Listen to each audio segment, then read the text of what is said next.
Today, we will break down all of the 7 sins and 7 virtues together. Let's start with the 7 deadly sins. Pride, namgyu. Pride is often called the original sin, the root from which all others grow. It is an excessive belief in one's own abilities, an arrogance that messes with an individual's recognition of their own faults. In the 3rd season of Squid Game, player 124, Namgyu is the living embodiment of this dangerous sin. He doesn't just see himself as a competitor, but due to his drug-fueled craze, as a god among mortals, a delusion he proudly proclaims by adopting the persona of Thanos. This isn't just a persona, it's a reflection of his underlying worldview. He constantly refers to others as being lesser than him and issues commands with an unearned authority, believing he is destined to dominate. His pride manifests in a chilling fascination with death and power. During the hide-and-seek game, he isn't just hunting to survive, but actively reveling in the act of killing. After stabbing a player, he becomes mesmerized by the life leaving their eyes, a sickening form of self-worship where he sees his own power reflected in another's demise. He takes performance-enhancing pills not out of fear, but to amplify his sense of superiority to fuel the persona he has carefully constructed. His pride is so all-consuming that he taunts Minsu relentlessly, mocking his fear and weakness, needing to establish his dominance at every turn. But pride is a fragile shield. Namgyu's downfall is perfectly ironic. He is ultimately eliminated during the jump rope game, tricked by the very person he looked down on. Minsu dangles Namgyu's cross necklace, now empty of the pills he craved,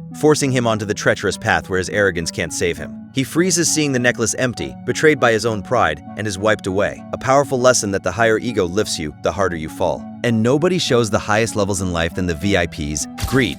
The VIPs. Greed is an insatiable hunger for more, a desire for wealth, power, or possessions far beyond the needs of survival. While every player is driven by a desire for the prize money born of desperation and hardship, the VIPs demonstrate a far more sinister and profound form of greed. For them, the billions of won in the piggy bank are irrelevant. Their greed is for something much darker: power, control, and the perverse entertainment derived from human suffering. They are the ultimate consumers in a spectacle built on desperation, and their appetite is seemingly endless. Throughout the season, the VIPs watch from their luxury lounge, treating the life-or-death struggles below as a private sport. They place bets on who will live and who will die, their casual chatter a dark contrast to the terror unfolding in the arena, something that some of them even take part in as guards. Their greed is displayed best in their reaction to the birth of player 222's baby. They don't see a newborn child, a symbol of innocence in a corrupt world. They see a commodity, a novelty. They debate whether the baby should be allowed to compete not out of any moral concern, but purely for the entertainment value. The Eagle Mask VIP, having drunkenly bet on player 222, even champions the idea of the baby joining the game, hoping it might turn its mother into a superhero and salvage his wager. Their greed has warped their humanity to the point where they can mock a mother's desperate pleas for an end to the games, unable to comprehend selflessness because their own worldview is built entirely on consumption. Something not even they could have seen coming, though, was the wild arc of our main man, Wrath.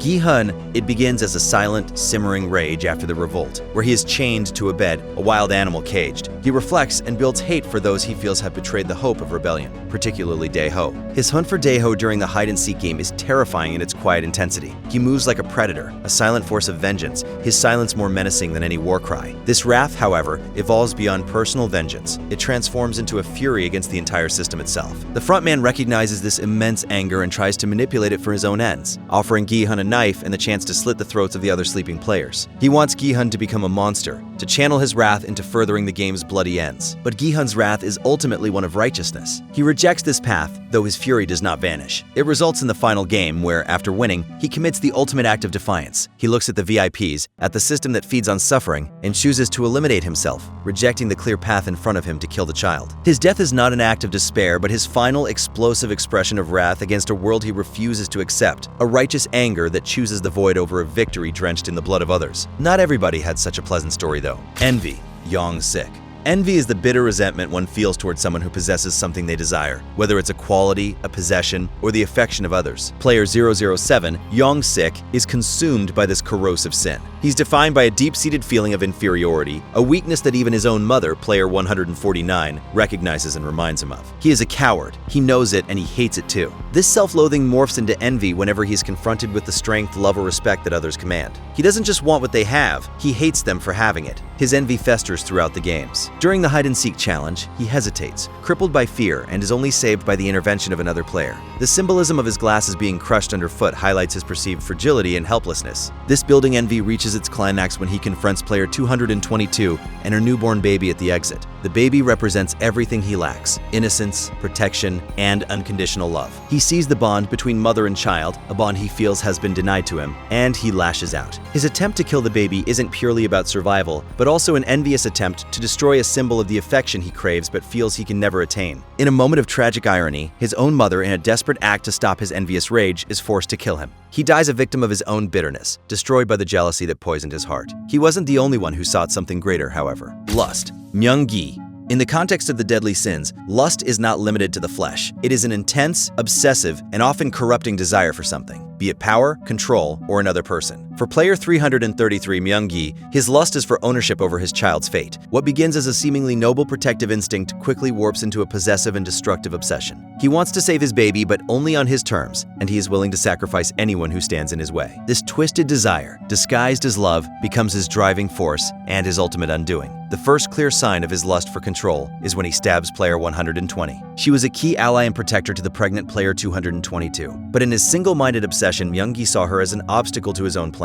He eliminates her without any thought, proving that his protection is actually a selfish need to be the savior of his child's destiny. This escalates throughout the final games. On the high pillars, he reveals that the baby is his, not as a plea for compassion, but as a claim of ownership to ward off others. His lust ends in the final standoff with Gi-hun on the bridge. He holds his own child over the abyss, threatening to drop it, not out of malice, but because his obsessive need for control has completely dissolved any genuine paternal love. He would rather see the child destroyed than lose control of the situation and not come out on top. He dies crying, a man consumed and ultimately destroyed by a possessive lust he mistook for love. In the deadly arena of the games, even the most pathetic and weak characters have something to gain. For our next pick, it was an addiction: gluttony. Minsu. Gluttony is the sin of overindulgence and excess, often as a means of escape. For player 125, Minsu, this manifests not as a hunger for food, but as a desperate, all-consuming addiction to drugs. He devours pills to escape his own reality, to numb his fear, and to avoid the emotional chaos of the games. His journey is a steady spiral into the abyss of addiction, where his gluttony for chemical pleasures leads him to abandon his own morals and, eventually,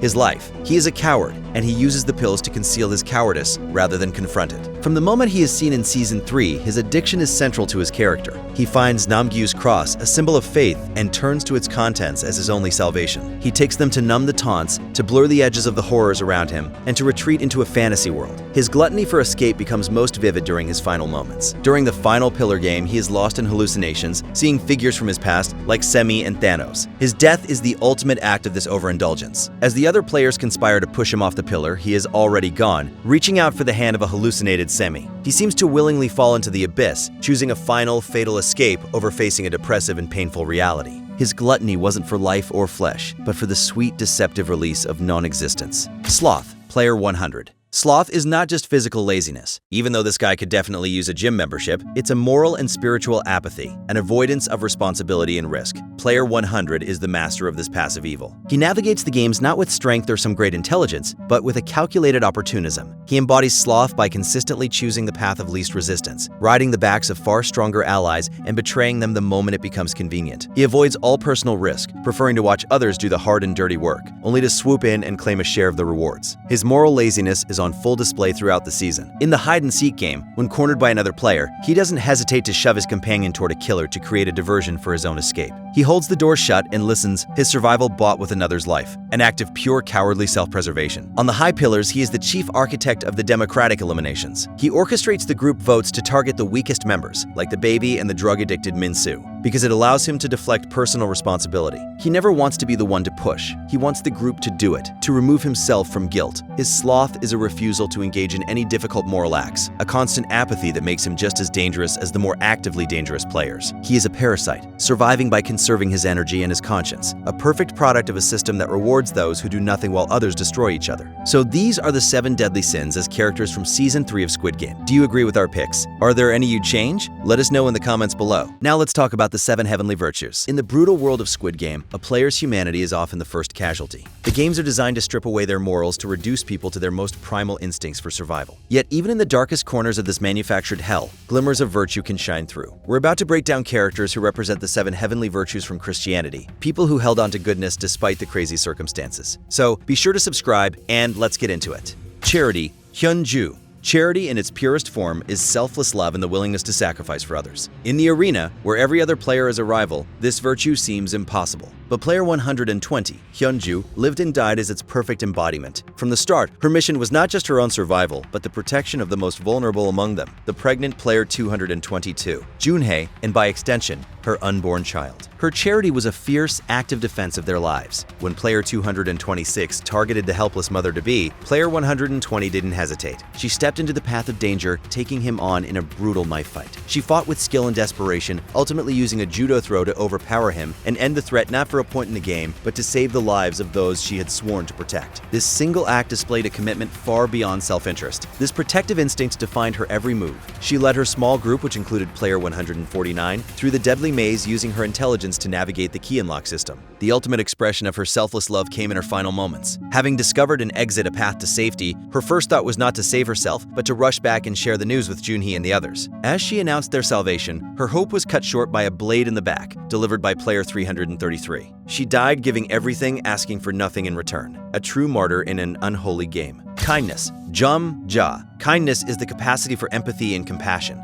the ability to feel for others and act on that feeling. In the dorms, surrounded by fear and paranoia, player 149 emerged as the emotional heart of the group. She was a mother not just to her son, but to everyone who was broken, lost, or suffering. Her kindness was a gentle but powerful force against the game's cruelty. When Gi-hun was chained to his bed, trapped in a silent, soulless rage after the rebellion, it was player 149 who offered him food and spoke words of encouragement. After the birth of the baby, she was there, helping player 222, cutting the umbilical cord with her hairpin and sharing in the profound, tearful moment of new life in a place of death. She saw the humanity in others when they couldn't see it in themselves. Her compassion extended to her plea during the vote to continue the games. Holding up the baby as a symbol of innocence and hope, she begged the other players to stop the madness, even offering to give up her share of the prize money. It was a desperate, heartfelt attempt to appeal to their better nature, but her most devastating act of kindness was also her most tragic. In the final moments of the fourth game, with her son ready to kill player 222 to survive, she made an impossible choice. To protect the future represented by the baby, she used her pin to kill her own son, sacrificing a part of herself to save another. This act, born from a tortured love, was the ultimate expression of a kindness that was willing to bear any pain for the sake of another. Later, she took her own life, a final message to Gi-hun to save the baby, her last act of guidance from beyond the grave. Patience. Junhee, patience is the virtue of endurance, of finding peace and strength in the midst of suffering. No one in Season 3 endured more than player 222. Junhee, she entered the games carrying a new life within her, a secret that made her both a target and a symbol of impossible hope. Her entire journey was a testament to the quiet, unyielding strength of a mother determined to survive for her child. She faced one trial after another with resilience. During the hide-and-seek game, she fell down a flight of stairs, severely injuring her ankle. The pain was immense, leaving her barely able to walk, yet she pushed on, supported by player 120 and 149. Then, in the middle of this chaos, her water broke. She gave birth on the cold, hard floor of a hiding spot, surrounded by violence and death, a moment that should have been beautiful, instead terrifying. Even after losing her protectors, she held on. She made it to the fifth game, the jump rope bridge, with a baby in her arms and a damaged ankle. Realizing she could not make the crossing, she entrusted her child to Gi-hun, placing her faith in another. Her final act was the ultimate demonstration of patient endurance. Seeing that Gi-hun could not return for her, and understanding that his survival was now tied to her babies, she made a decision. She told him not to come back, to protect her child no matter what. With a final tear, she stepped off the edge of the platform, a sacrifice made not in a moment of passion, but with the calm, resolute patience of someone who had endured everything and knew this was the only way to ensure her child's future. Humility. Gi-hun, humility is moral integrity and a lack of pride or arrogance. After the trauma of the rebellion and the death of his friend Jung-bae, player 456, Gi-hun retreated into almost complete silence. This was not weakness, but a profound state of reflection. He spent most of the season chained to a bed, a silent observer of the chaos. He made no grand plans, offered no speeches, and sought no attention. He was simply a vessel of grief and rage, held in check. He was building humility. His journey was an internal one, a battle against the monster the games wanted him to become. The frontman saw his potential for violence and offered him a way out, a knife and the permission to kill the other sleeping players to secure his and the baby's safety. It was a tempting offer, a path to power and survival that would have been the ultimate rejection of humility. In a powerful flashback, we see the frontman himself had made the same choice, slaughtering his rivals. But Gi-hun, remembering the words of Sae-byuk and thinking back to the death of Daeho, refused. He chose not to become a cowardly killer by eliminating people in their sleep, pulling back from the brink of losing himself, and reaffirming his own moral code. This quiet integrity led to his final act. Having almost won the game for a second time, standing on the final pillar with the baby safe, he faced the VIPs and the system that had caused so much suffering. He could have claimed his victory by killing the baby, securing his prize money, and his survival. Instead, he made a statement. Holding the baby, he declared, "We are not horses, we are humans." With that, he saved the infant, and he let himself fall, committing the ultimate act of self-elimination. His death was his ultimate victory over the system and a show of his immense humility. Diligence. Junho, diligence is persistent effort and a commitment to one's responsibilities, even in the face of overwhelming odds. No one embodied this more than the detective, Junho. After being shot by his own brother, the frontman, and falling from a cliff at the end of Season 1, his survival was miraculous. But he didn't simply survive, instead returning with a renewed and unshakable purpose to expose the truth and find his brother. His investigation was a masterclass in persistence. He teamed up with Woo-seok and Mr. Choi, methodically searching for the island, crossing off locations one by one with great patience. He faced disbelief from his own squad and the constant deception of Captain Park,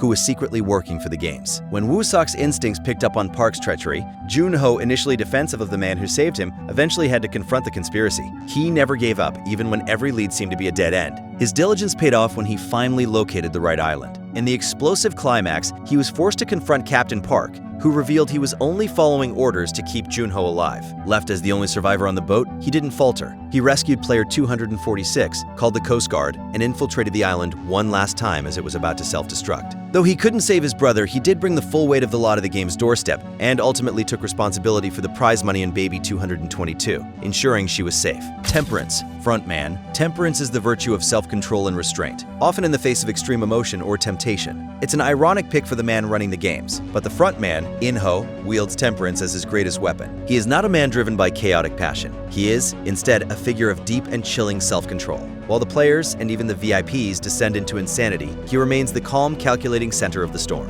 His restraint is most evident in his interactions with Gi-hun. He had countless opportunities to eliminate him, and even operated behind enemy lines as player 0001.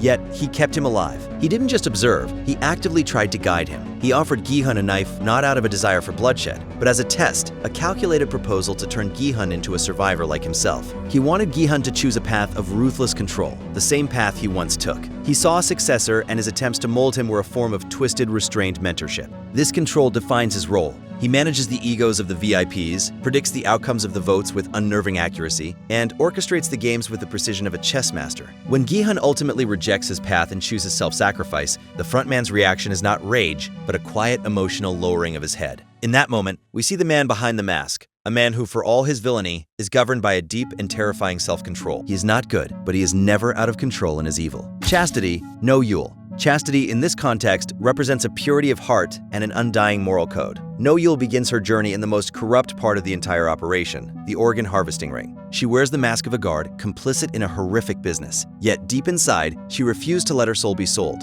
Her story is one of redemption, of an individual who maintained her purity of purpose, even while surrounded by filth. Her transformation was kicked off by player 246. She chose to save him, taking pity on him due to his sick daughter, turning on her co-conspirators in a bloody firefight, and forcing a doctor to perform a life-saving blood transfusion. This was her point of no return. She broke away from the system, not for money or power, but because her own moral compass demanded it. Her entire mission became about securing freedom and justice for the man she saved, and, by extension, for herself. Her journey of purification resulted in her infiltration of the frontman's private quarters. She didn't just destroy the files on player 246 to give him a clean slate, but also burned the entire room, a symbolic cleansing of the organization's sins. She read her own file, acknowledging her troubling past. Before setting it all ablaze, she chose to pursue her own daughter, to reclaim her role as a mother, turning her back on the blood-soaked island for good. She wore a mask, but she never let it become her true identity. She stayed pure inside despite the games trying to erode her humanity. So these are the 7 heavenly virtues as characters from Season 3 of Squid Game. Do you agree with our picks? Are there any you'd change? Let us know in the comments below. And if you want to see more Squid Game content and theories, click the video on screen now.